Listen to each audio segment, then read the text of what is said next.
네 번째 시간 시작하도록 하겠습니다. 교재는 33페이지고요. 암흑기에 대해서 좀 보겠습니다.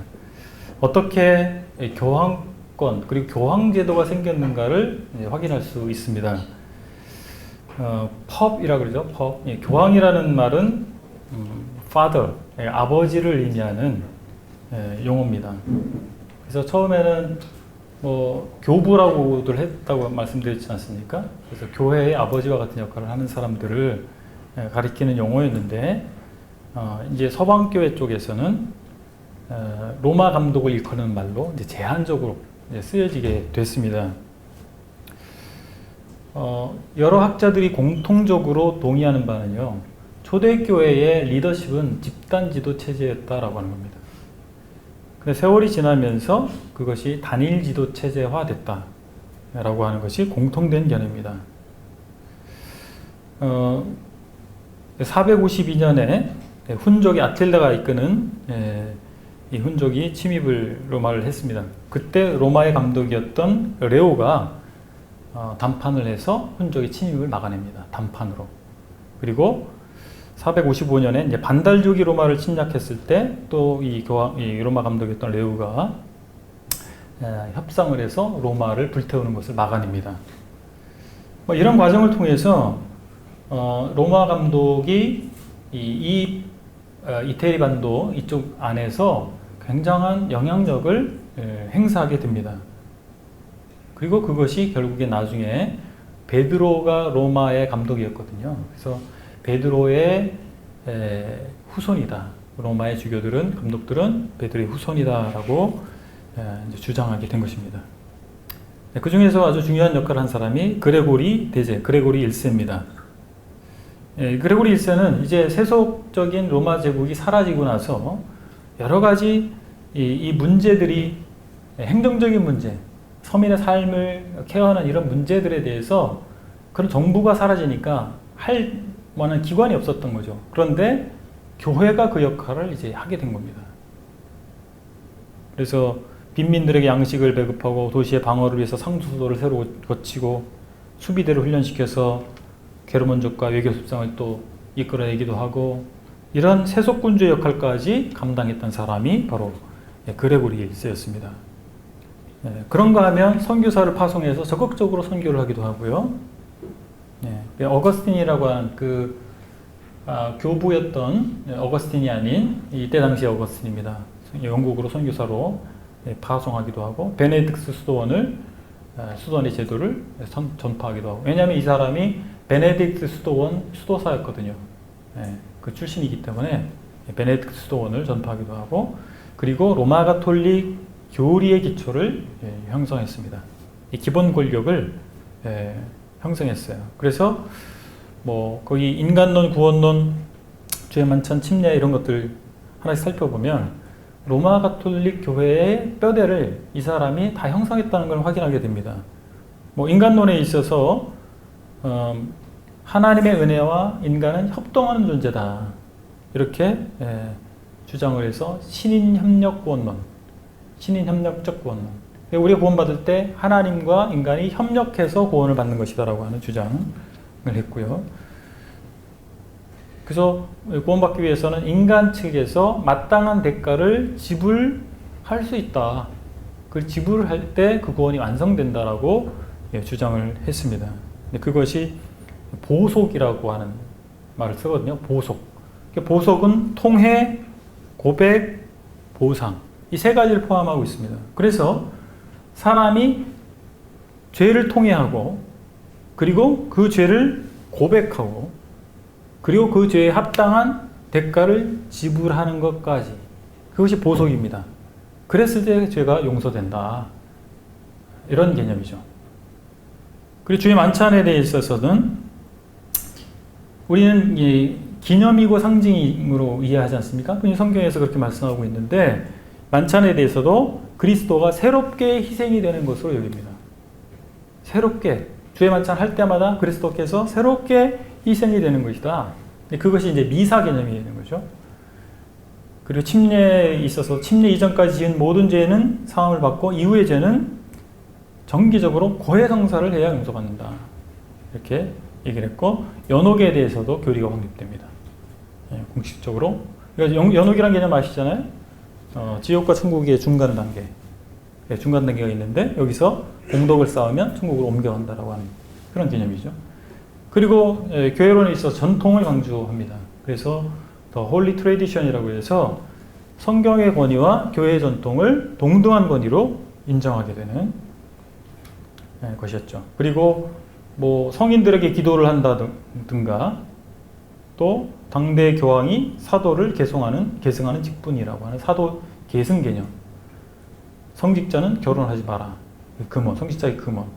그리고 그 정통교회 밖에는 구원이 없다라고 하는 주장. 이런 것들이 바로 그레고리 1세가 정립한 교리입니다. 이 카롤린거 제국, 아까 프랑크 제국이 그랬잖아요. 카롤린거 왕조가 있었다고 그랬잖아요.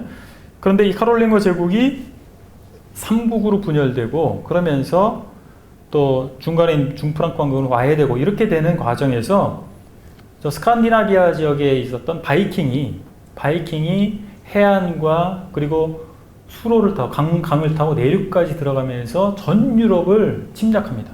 뭐 영국부터 해서 이런 프랑스의 노르망디라고 하는 곳이 있지 않습니까? 노르망디 상륙작전 2차 세계대전에 일었던 그 노르망디가 노르만 왕국이라고 하는 바이킹이 세운 왕국이 있었던 곳입니다. 바이킹이 그러니까 유럽을 정말 쑥대밭으로 만들었어요. 이런 과정에서 이런 정치적인 혼동 상황에서 종교적 타락이 일어났고 그리고 11세기에 이제 수도원 운동을 살펴보겠지만은 클르니 수도원 개혁 운동이 교회를 상당히 급부상시킵니다.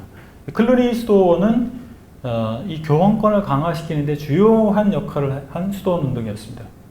그러면서 교황권이 훨씬 급부상하게 된 거죠. 그래서 36페이지 맨 위에를 보세요. 그림 5를 보시면 사회 분열과 종교의 갱신이라고 되어 있는데요. 로마 제국이 서로마 제국 붕괴를 했습니다. 정치적, 도덕적, 경제적 혼란이 왔는데 프랑크 왕국, 그래서 카롤린거 왕조가 갱신이 되면서 카롤린거 왕조가 부상을 하게 됐죠. 그러다가 카롤린거 왕조가 또 세력을 약화됐어요.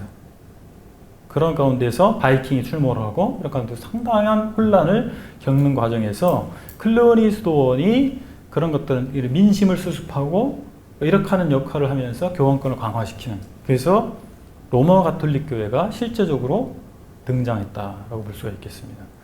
로마 가톨릭 교회는 종교개혁이 일어나기 전까지요, 서방 세계에서 독보적인 자리를 이제 차지하게 됩니다. 세속 권력 위에 존재하는 그런 강력한 힘을 갖게 된 것입니다. 자, 여기서 이제 수도원 운동을 좀 보겠는데요. 수도원에 대해서 많이 들어보셨잖아요. 근데 수도원 운동은 왜 생기게 됐을까? 수도원은 왜 생기게 됐을까? 이 역사적 맥락이 있습니다. 박해식이나 초대교회 당시에는요, 그리스도인들은 굉장히 어려운 삶을 살았고, 기독교 지도자들은 상당히 고난과 고통을 감내해야만 했습니다. 그러다 보니까 그런 가운데에서 영성은 상당히 훌륭했겠죠. 그런데 기독교 공인이 되고 이제 많은 사람이 교회에 들어오고 뭐 교회 재산도 늘어나고 더 이상 고통당할 일이 없잖아요.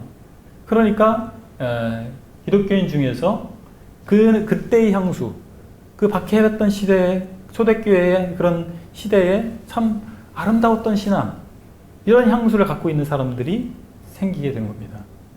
지금도 한국 브레드린에 참 여러 면에서 좋아진 면이 많이 있지만 60년대, 70년대 그때 신앙생활 하셨던 분들은 다 그때가 좋았어 뭐 이런 말씀들을 하시잖아요. 비슷한 거죠. 그래서 그때의 영성을 회복하고자 하는 사람들이 생겨나게 된 겁니다. 그래서 어떤 사람은 광야로 나갔어요. 혼자 광야로 나간 거예요. 그래서 아주 최소한의 음식과 물만 먹으면서 정말 하나님을 만나고 기도하고 말씀 묵상하고, 근데 그렇게 살기를 원했던 그런 은자들이 생겨나게 됩니다. 은자. 근데 그 은자 중에 훌륭한 사람들이 많은 거예요. 그러니까 그 은자를 찾아가서 뭐 믿음에 대해서 좀 듣고 싶고 좋은 말씀도 듣고 싶고 뭐 이렇게 하고 싶은 사람들이 생겨나면서 그 은자들을 따라간 사람들이 생깁니다. 그래서 그 은자들은 뭐 굴 속에서 혼자 생활하거나 움막을 짓고 혼자 이렇게 살고 있었는데 추종하는 사람들이 뭐 하나둘씩 늘어나다 보니까 공동체가 형성이 되는 거예요.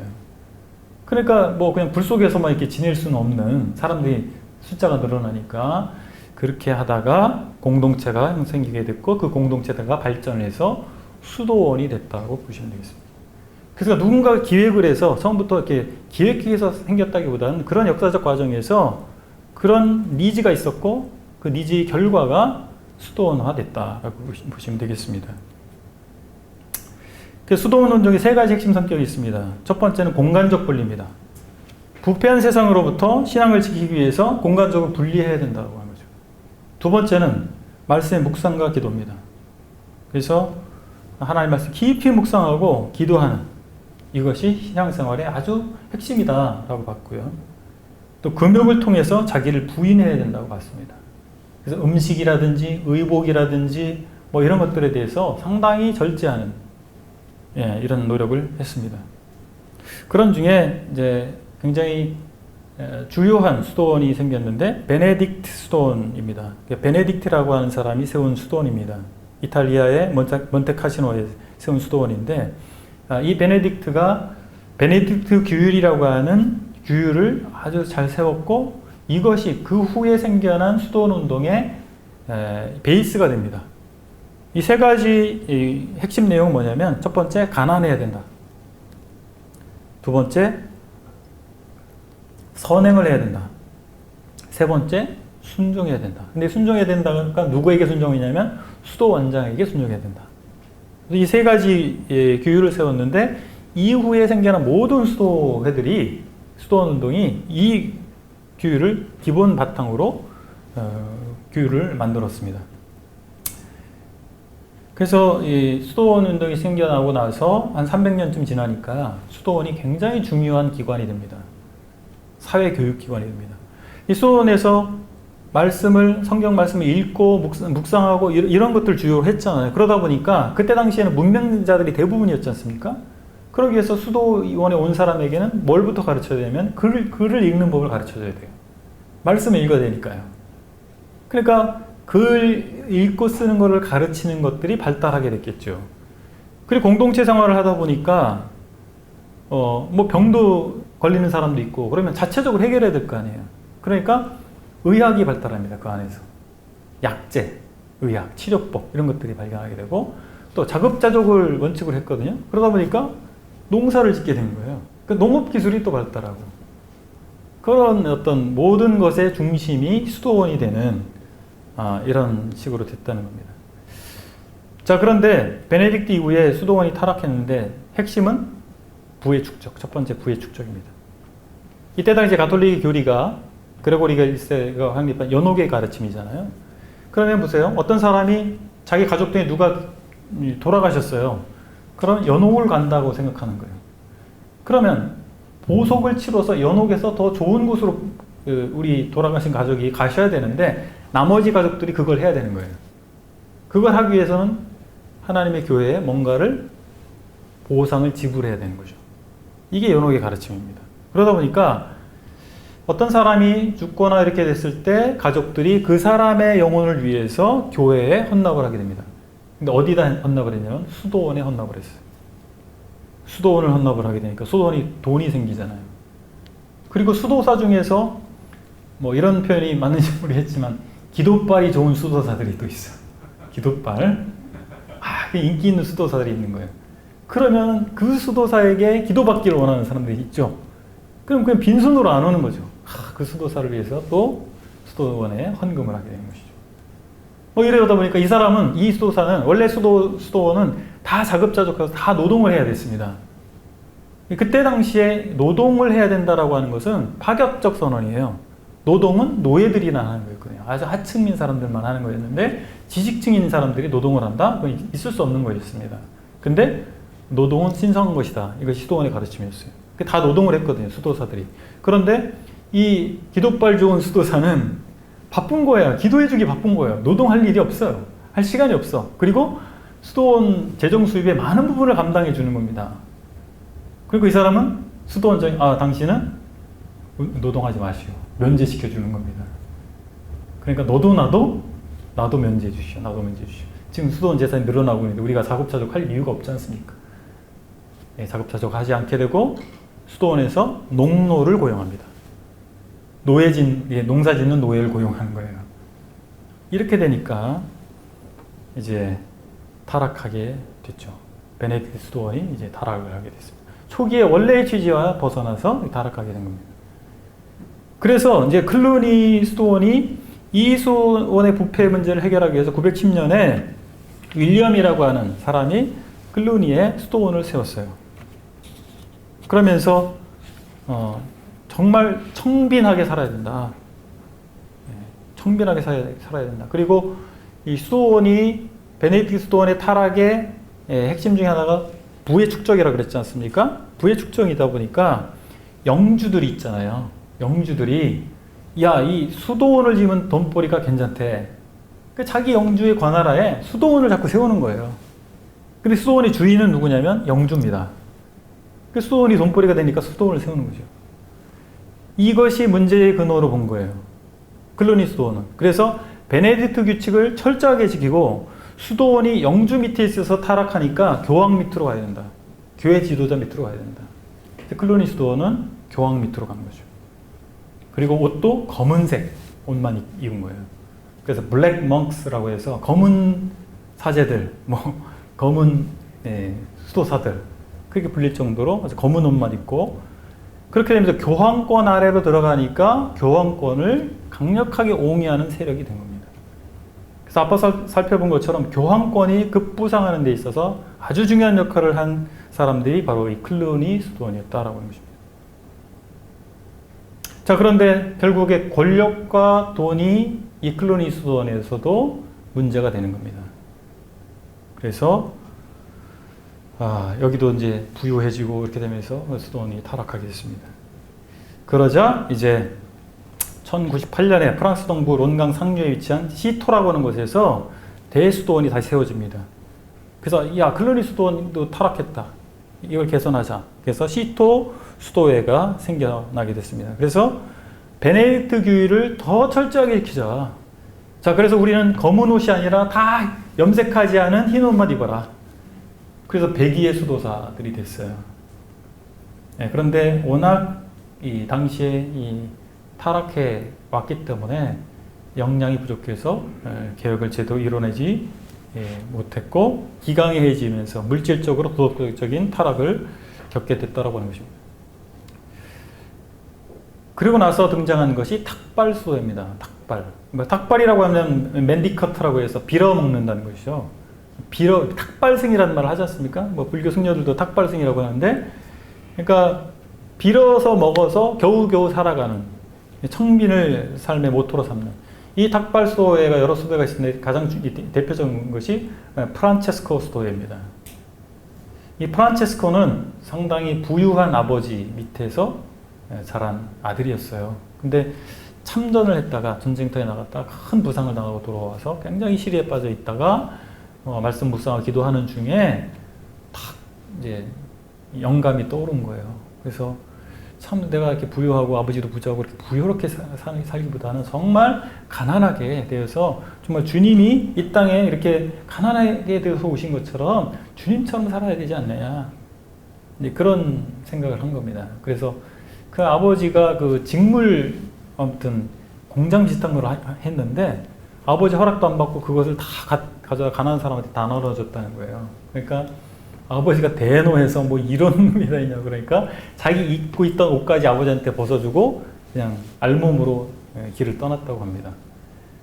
이 프란체스코가 이게 아주 그런 청빈한 삶을 사니까 프란체스코를 따르는 사람들이 생겼고 그래서 프란체스코 수도회가 생긴 거죠. 그런데 이제 교황 이노센트 3세가 프란체스코 수도회를 공식적으로 인정하니까 이 프란체스코 수도회도 또한 교황의 절대적 지지 세력으로 탈바꿈하게 됩니다. 그리고 대중화되고 규모도 커지고 재산도 늘어가게 되고 그러니까 탁발 수도회가 더 이상 아닌 거죠.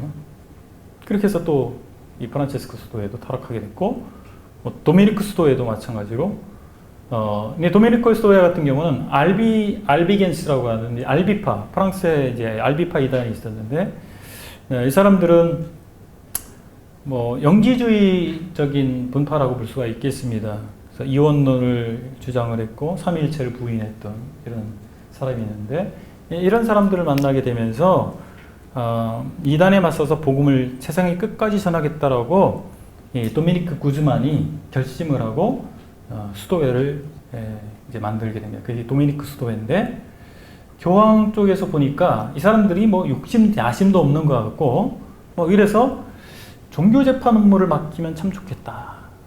이 사람들의 취지도 그렇게 시작됐고 그래서 이 사람들이 이 도미니크 수도회가 종교 재판 업무를 맡게 됩니다. 그래서 많은 정말 참혹한 일들을 이 사람들이 많이 저지르게 돼요. 종교 재판을 통해서. 역시 도미니크 수도회도 타락을 하게 됐습니다. 그럼 이 수도원 운동을 통해서 우리가 뭘 확인할 수 있느냐면 청빈과 겸손은 나쁜 건 아니지 않습니까? 그런데 영육, 성과 속을 구분하는 이원론, 이것이 문제입니다. 무엇이 영적인 것이고 무엇이 세속적인 것이냐, 이런 것들을 어떻게 구분할 거냐, 바로 이 두 개념으로 모든 것을 보기 시작하면서 문제가 됐다고 합니다. 그래서 세속으로부터 분리, 세속은 이 세상에 있는 것은 다 세속적인 것, 죄에 속한 것이기 때문에 그것으로부터 분리해야 된다라고 하는 가르침의 핵심이 거기에 있지 않습니까?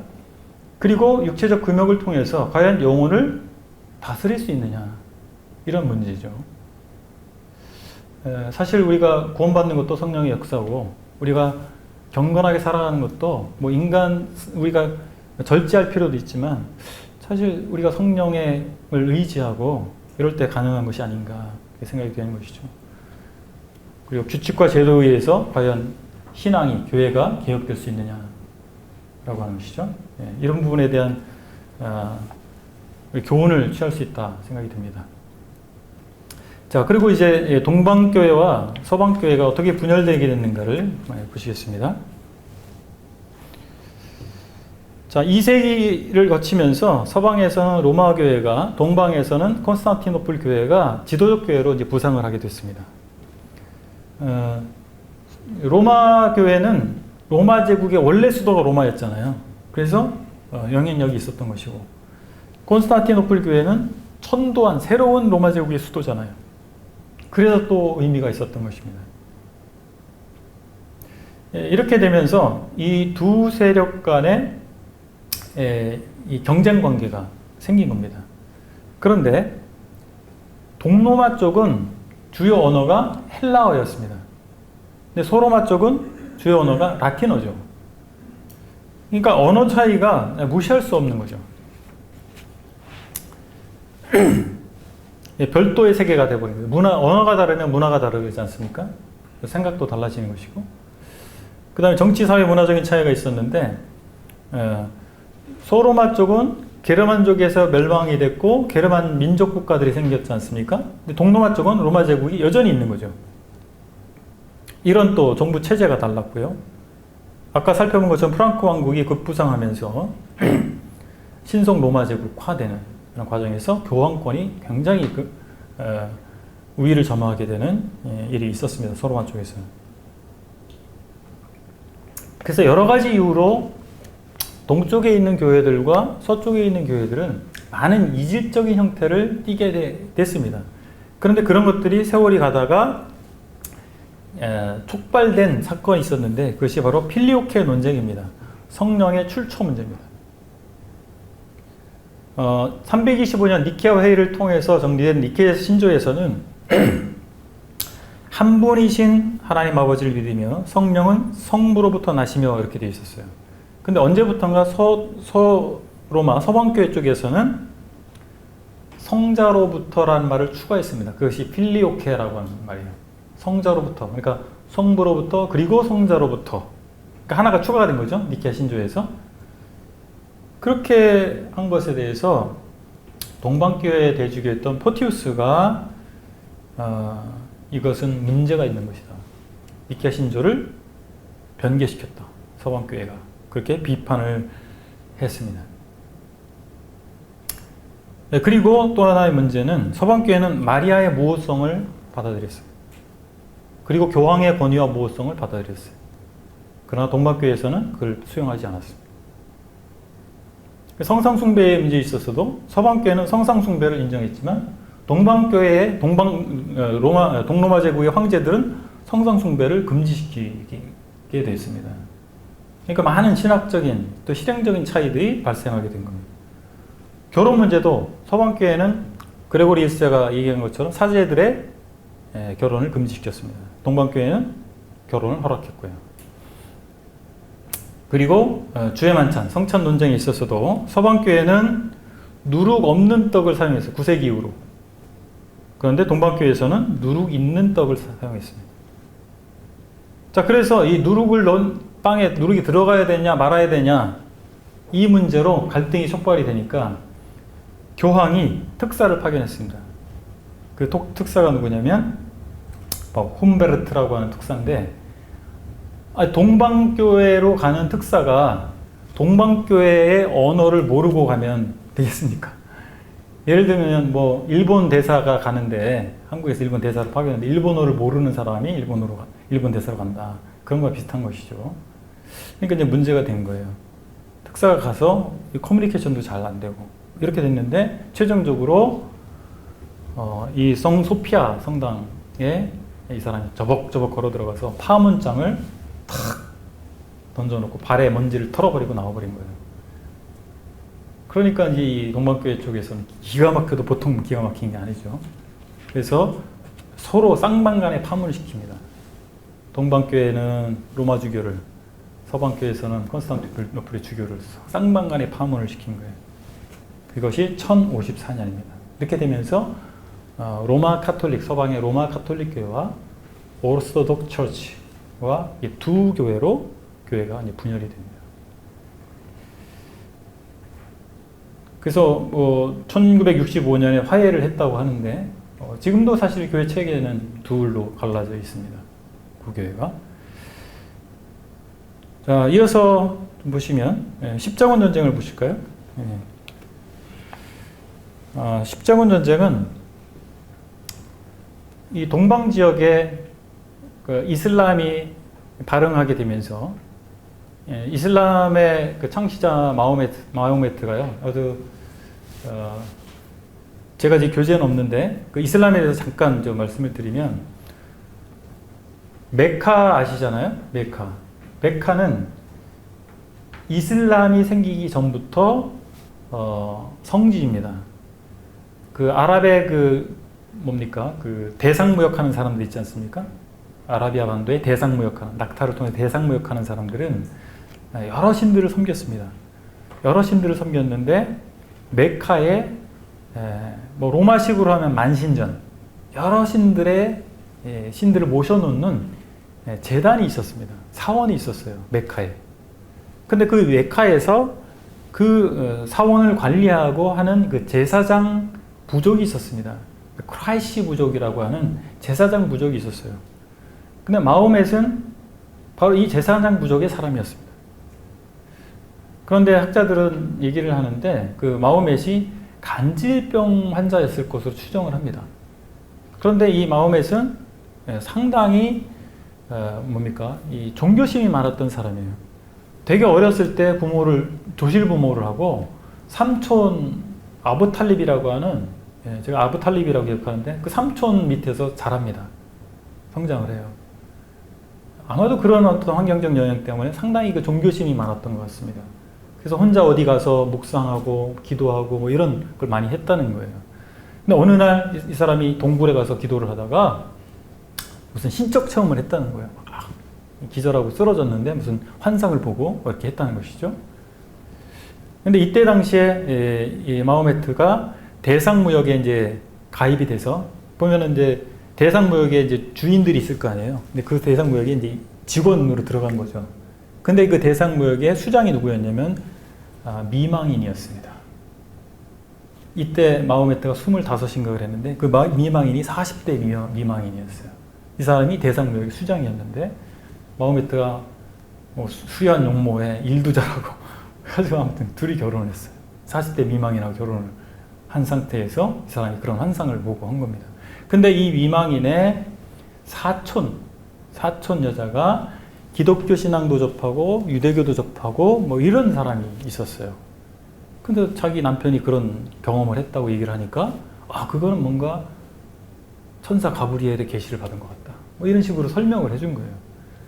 이러면서 이제 유의미하게 생각을 했고, 그럼 자기가 계시를 받았다고 주장을 하게 되고, 이렇게 되면서 아무튼 그 스토리들이 많아요. 유대인들이 살고 있었던 지역으로 가서 살다가 유대인 부족들을 오히려 몰아내고 자기가 그 지역을 장악하고, 이런 식으로 하면서 나중에 메카까지도 완전히 이제 장악을 하게 됩니다. 그러면서 이제 이슬람이 이제 아라비아 반도를 완전히 통일하게 되는 과정이 있었거든요. 그래서 메카는 원래부터 이슬람전부터 그런 신적인 도시였고, 그것이 이슬람으로 이제 마호멧에 의해서 바뀌어진 것이죠. 근데 이 마호멧이 아라비안 반도를 통일했는데, 그 후예들이 계속해서 그걸 확장해 가는데, 이 마호멧 종교라고 하는 이슬람교는 그때 당시에 많은 사람들에게 인기 있는 종교였습니다. 왜냐하면 신분제를 철폐했거든요. 노예로 있었던 사람, 평생 태어나서 대대손손 노예로 사는 사람에게 너희가 이슬람교로 개종하면 우린 이슬람 안에서, 알라 안에서 다 형제다. 이게 이슬람의 교리입니다. 그러니까 성문을, 그 노예들이 성문을 열고 환영했다는 거예요. 그래서 무혈 입성하는 경우가 굉장히 많았답니다. 그리고 일단 점령을 하면 이슬람으로 개종하면 다 동등한 대우를 해줬고, 전과를 올리면 그 사람이 노예 출신이든 평민 출신이든 상관없이 그 적당한 보상을 다 해줬다는 것이죠. 그러니까 이슬람이 삽시간에 북아프리카, 기독교의 성지잖아요. 팔레스틴, 북아프리카 여기까지 점령할 뿐만 아니라 터키, 그리고 콘스탄티노플까지 위협하게 된 것이죠. 그러니까 이 동로마 쪽에서는 우리를 도와달라, 서방 쪽에 지원 요청을 하게 된 겁니다.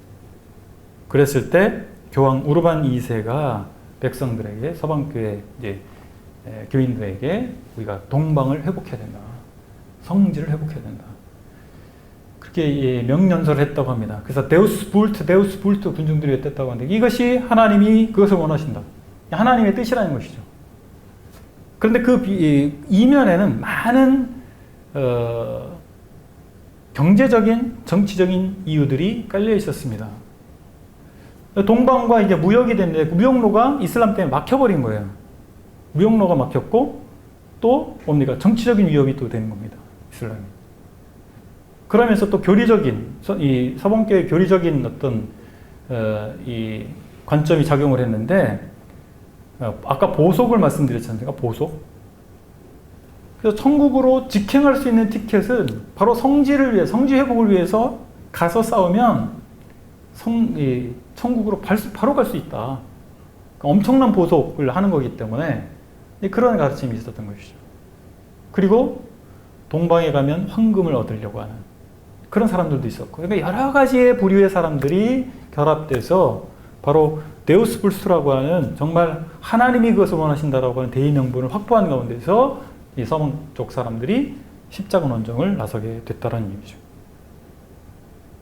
그래서 종교적인 이유, 정치적인 이유, 경제적인 이유들이 다 맞물려서 십자군 원정을 하게 됩니다. 그런데 십자군 원정이 8차례인가 9차례 이게 벌어지게 됐는데, 1차 십자군 원정 외에는 성공하지 못했습니다. 그래서 십자군 원정을 해서 정말 무자비하게 학살하고, 유대인, 그 십자군 원정이 이제 서유럽에서 출발하잖아요. 가다가 뭐 유대인들 마을을 만나잖아요. 다 불태워버리고 다 죽여버리고 그렇게 하면서 간 거예요. 약탈하고. 그래서 팔레스틴까지 가서 또 여전히 유대인들과 이슬람 교도들을 학살하고, 이런 식으로 하면서 십자군 성체를 세우고, 십자군들이 그때 여러 나라들을 세워놓습니다. 그런데 그 이후의 십자군들은 다 실패했습니다. 뭐 소년 십자군도 있었대요. 소년 십자군은 뭐냐면, 이 어린아이 같은 이런 사람들이 갔을 때 하나님이 도우셔서 성지를 회복시킬 수 있다. 그 소년 십자군, 소년들이 출발한 거예요. 출발해서 항구에서 이제 팔레스틴으로 가는 배를 탔는데, 그 배가 사실은 속인 거죠. 소년들을 다 노예로 팔아버렸어요. 이런 어떤 일들, 정말 이해할 수 없는 일들이 많이 일어났습니다. 그래서 이 십자군 전쟁은 사실 뭐 우리가 한 건 아니다. 하지만 우리 같은 기독교인으로서 기독교 역사 가운데 있지 않습니까? 가장 부끄러운 일 중에 하나라고 생각이 되고, 무슬림들이 더 저항하게 되는, 그래서 무슬림들에 대한 접근할 때 이런 부분들을 그들은 트라우마를 가지고 있다라고 하는 것을 이해할 필요가 있다는 것이죠. 뭐 고대에 일어난 일이다. 지금 상관없지 않느냐. 근데 그렇지 않다는 거예요. 가해한 입장은 잊어버릴 수 있지만 피해자는 대대손손 기억하고 있잖아요. 뭐 우리와 일본 관계도 마찬가지지 않습니까? 일본 사람도 뭐 그게 옛날 일인데 뭐 지금까지 그래. 근데 우리가 겪은 건 아니지만 우리 조상들이 겪은 것을 지금도 우리가 겪은 것처럼 생각하고 있지 않습니까? 근데 그런 것들이 있다는 것이죠. 그래서 이런 부분들은 참 비극적 역사고 부끄러운 역사다 이렇게 생각이 됩니다. 자, 이어서 스콜라주의를 좀 보겠습니다. 네. 첫째 시간을 제외하고 좀 많이 힘드시죠? 네. 이제 첫째 시간의 포인트를 잘 기억하시면 되겠습니다. 자, 스콜라주의는요, 방법론, 학문 연구 방법론을 말하는 것입니다. 스콜레라고 하는 헬라어에서 와서 스콜라라는 말이 됐어요. 그래서 스콜레는 뭐 학문, 뭐 이런 뜻이거든요. 그래서 학교 이런 뜻이에요. 사실 기독교 이제 수도원이 발달을 하고 또 성당 학교가 발달하고 그것이 나중에 대학이 됐거든요. 대학의 기원은 수도원의 성당 학교라고 보시면 됩니다. 그래서 대학이 됐어요. 그러면서 이 대학이 학문 연구의 중심지가 됐고 학문을 어떻게 체계적으로 연구할 것인가에서 나온 도구가 바로 스콜라주의라고 할 수 있겠습니다. 그런데 이것이 학문 연구 방법이었지만 그 연구 방법을 통해서 나온 결과물이 문제가 된 겁니다. 그래서 그것이 스콜라주의가 된 것이죠. 그 결과물이 나중에는 어떻게 되냐면 그러니까 이의를 제기하고 반론을 제기하고 뭐 이렇게 정반합처럼 그런 식으로 이제 논리를 전개해 나가는, 그래서 답을 찾아내는 거거든요. 근데 이 사람들이 하다 할 게 없으니까 별 이상한 것까지 하게 됐단 말이죠. 예를 들면 뭐 이런 것도 있었대요. 바늘 끝 위에 천사가 몇 명이나 올라갈 수 있을까? 뭐 이런 식의 탐구를 한다든지 아주 좀 이상하게 된 거죠. 근데 스콜라주의의 뭐 최전성기를 이끈 사람은 토마스 아퀴나스라고 합니다. 토마스 아퀴나스. 예, 이 사람은 어거스틴과 칼뱅과 함께 서방교회의 3대 신학자 중에 한 사람이다. 이렇게 할 정도로 대단한 영향을 준 사람입니다. 이 사람은 이성과 계시는 모순되지 않는다. 그래서 철학과 신앙은 모순되지 않는다. 이 말이거든요. 그래서 철학을 통해서 신앙을 설명할 수 있고 신앙은 철학적 방법을 통해서 연구될 수 있다라고 주장을 했습니다. 그리고 인간의 구원을 얻기 위해서 필요한 이상의 공로를 얻을 수 있다라고 가르쳤어요. 자, 여기서 이제 실제론과 유명론을 좀 언급할 필요가 있는데요.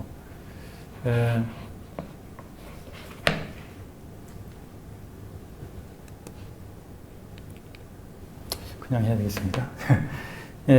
실제론 리얼리즘이라고 합니다. 이제 토마스 아퀴나스는 아리스토텔레스 철학을 통해서 그것을 신학의 접목을 했습니다.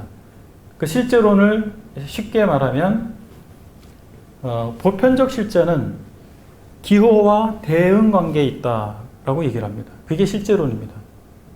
그래서 그것이 어떻게 발전이 되냐면 성례전 있잖아요. 가톨릭에 이제 7성사가 있습니다. 그 성례전, 그 행위 자체는 실제적인 하나님의 은총과 대응 관계에 있다라고 하는 거예요. 그래서 성례전의 행위가 하나님 은총의 통로가 되는 것이죠. 그 실제론의 철학이 신학적으로 그렇게 연결이 된다는 것입니다. 토마스 아퀴나스가 그 실제론자였기 때문에 그렇게 연결시켰다라고 볼 수 있어요. 그 말은 뭐냐면 가톨릭의 교리에서 칠성사를 통해서 단계를 밟아서 인간이 이 칠성례를 단계를 다 밟으면 천국까지 이어지는 거잖아요. 그죠? 그렇게 개념을 이해하시면 됩니다. 근데 유명론은 그 반대의 주장입니다. 유명론은 노미널리즘이라고 하죠. 유명론은 어떤 기호라든지 단어는 보편적 실제를 대응적으로 다 표현할 수 없다라고 하는 겁니다. 예를 들면 이게 연두색이잖아요. 이걸 연두색이라고 표현하지만 이거 실제 연두색을 정확하게 완벽하게 다 대응관계로 증명할 수 있느냐? 표현해 줄 수 없다라고 하는 것입니다. 맞습니까? 잘 이해가 좀 어려운데 예, 이게 유명론이에요. 그래서 유명론 이제 둔스 스코투스나 윌리엄 오브 오캄이나 이런 사람들이 유명론자인데 다 스콜라 신학자입니다. 근데 둔스 스코투스는 토마스 아퀴나스 이후의 사람인데 이 사람 뭘 주장했냐면 이성이 계시를 다 설명해 줄 수 있느냐? 그럴 수 없다. 이걸 주장했어요. 그러니까 철학적 방법론이 형이상학적 추론이나 이런 것들이 계시, 하나님의 계시를 다 설명해 주는 건 불가능한 일이다. 둔스 스코트도 그걸 얘기했고 또 윌리엄 오캄도 그 동일한 주장을 한 겁니다. 그래서 이미 종교개혁 이전에 스콜라 신학 안에서 로마 카톨릭의 교리, 토마스 아퀴나스가 훨씬 체계화시킨 실제론의 바탕을 둔 성례전을 통해서 구원받을 수 있다고 하는 데까지 나간 이 부분을 부정하는 사람들이 있었다라고 하는 것입니다. 정리하면 그렇습니다. 지금 뭐 좀 어려울 수 있는 얘기지만 논리지만 정리하면 그 유명론 스콜라 신학 안에서 이미 유명론자들에 의해서 로마 카톨릭의 교리적 기반에 대해서 문제를 제기하는 사람들이 있었다라고 하는 것입니다. 그러면 로마 카톨릭이 어떻게 부패하게 됐고 교황권이 쇠퇴했는가를 좀 보시겠습니다. 교황들이 먼저 타락을 했는데 소위 르네상스 시기라고 합니다. 르네상스 운동이 발생하던 그 시기의 교황들 절반 이상이 사생아를 뒀어요. 결혼하지 않은 상태에서 얻은 아이들. 교황은 결혼할 수 없잖아요. 근데 자식들이 있었습니다. 성직자들도 타락해서 오래된 성당을 새로 건축할 때 성당 마룻바닥에서 어린아이들의 유골들이 발견됐다고 합니다. 에라스무스 아시죠? 루터는 로마 카톨릭으로서 나온 개혁자고 에라스무스는 인문주의자로서 로마 카톨릭 안에 있으면서 개혁을 시도했던 사람입니다. 에라스무스의 아버지가 가톨릭 사제였어요. 스코틀랜드의 많은 성인 맥다카르트, 이 성은 사제의 아들이란 뜻입니다. 맥랩이라고 하는 성은 수도원장의 아들이란 뜻이랍니다. 그러니까 정말 만연할 대로 만연해 있는 도덕적으로 부패가 그런 상황에 있고 수도원에는 사제의 여성이라고 하는 여성들이 있었습니다. 매춘부를 고용해 있는 거죠. 그럼에도 불구하고 그것을 인간적 연약으로 그냥 치부해 버렸어요. 로마 교회가. 다 인간이기 때문에 연약하니까 어쩔 수 없다. 그렇게 실수할 수도 있다. 이런 식으로 치부를 했고 또 사제들이 수준이 다 떨어졌습니다. 문맹자도 있었답니다. 그러니 성경을 읽고 쓰거나 할 수조차 없는 사람들이 사제가 돼 있는 그런 상태가 됐더라는 것이죠. 로마 가톨릭 교회는 또 교리적으로도 타락을 했는데 한두 가지만 좀 보겠습니다. 다 살펴봤던 얘기고 성경론에 있어서 1229년에 공식적으로 성경이 평신도들에게 금지됐습니다. 평신도들은 성경을 소유하거나 읽거나 할 수 없게 만들었어요.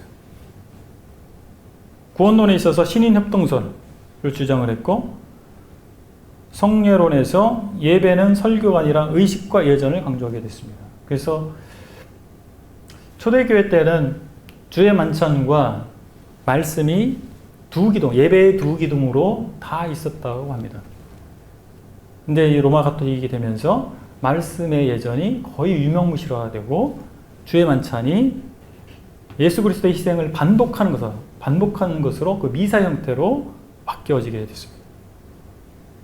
그러다가 이제 7가지 성사, 칠성사를 이제 구체적으로 교리화하고 칠성사를 지켜서 그 은혜의 보석을 우리가 다 이룰 수 있다라고 가르치게 됐습니다. 그리고 또 문제가 됐던 것은 화채설이죠. 예수 그리스도의 몸을 상징하는 것이 아니라 실제 문자적으로 예수님이 이것은 내 몸이요 이것은 내 피다라고 말씀하신 것이 문자적으로 실제 그렇다. 그래서 이 떡은 예수 그리스도의 실제 몸이고 이 잔은 예수 그리스도의 실제 피다라고 주장을 했어요. 그러다 보니까 처음에는 떡과 잔을 다 이제 일반 성도들한테 다 줬는데 피를 보니까 잔을 흘릴 수가 있는 거예요. 떨어뜨리거나 흘릴 수 있잖아요. 그럼 이게 실제 예수님의 피인데 피를 흘리는 불경스러운 일이 발생하는 걸 방지하기 위해서 잔을 주지 않습니다. 그리고 빵만 주는 거죠. 빵도 이만하게 만들어서 자기 띄지 못하게 하는 거예요. 입에 다 넣어주는 겁니다. 이게 예수님 실제 살이니까. 그런 식으로 이렇게 됐고, 또 성인 숭배, 성인을 995년부터 훌륭한 삶을 산 그리스도인들을 성인으로 추대를 하면서 그 사람들에게 기도를 하면 하나님께 응답된다. 그렇게 가르치게 됐습니다. 그리고 성물 숭배, 예수님과 관계된 물건들, 그리고 성인들과 관계된 물건들 이런 것들은 신성한 효염이 있다라고 가르쳤어요.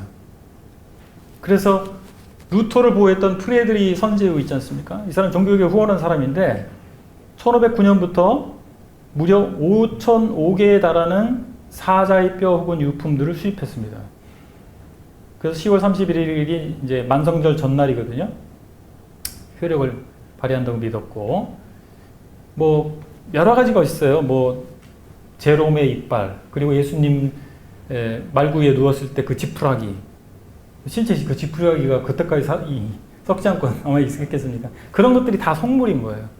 그래서 만성절 날 예배당 앞에 사람들이 다 줄 서 있다가요, 예배당 문이 열리면 막 앞다투어 가서 가장 효험 있다라고 하는 성물에 손을 대고 기도를 합니다. 그럼 자기 소원이 이루어진다는 거예요. 그래서 예배당의 성물을 얼마나 많이 가지고 있느냐에 따라서 예배당의 위격이 달라지는 겁니다. 그 정도로 타락을 했어요. 뭐 이렇게 이 정도면 이걸 기독교라고 볼 수 있을까 싶을 정도로 타락을 했습니다. 그런 가운데서 르네상스가 일어나게 됩니다. 르네상스는 14에서 15세기에 걸쳐서 이탈리아에서 시작돼서 서부 유럽으로 확산된 지적 예술적 운동을 얘기합니다. 문예부흥이라고 번역할 수 있어요. 근데 르네상스의 연장이 인문주의, 휴머니즘입니다. 그런데 이 휴머니즘은 고전 문학의 원천으로 돌아가서 그 양식을 모방하고자 했던 문학운동이라고 할 수 있습니다. 근데 그 중심을 누구에게 뒀냐면 인간에게 뒀습니다. 인간을, 우주의 중심을 인간으로 본 거예요. 만물의 척도로 삼게 됐습니다. 자, 이렇게 되는데 이 르네상스와 인문주의가 종교개혁에 영향을 주게 됩니다. 스콜라주의 신학이 쇠퇴하게 됐는데, 왜냐하면 아까 말씀드린 것처럼 스콜라주의가 정말 쓸데없는, 그리고 현실의 이 신앙생활에 아무 의미도 없는 그런 것들만 탐구해내고 신앙 자체를 굉장히 어렵게 만들어 버렸어요. 그러니까 스콜라주의에 사람들이 실망하게 된 것입니다.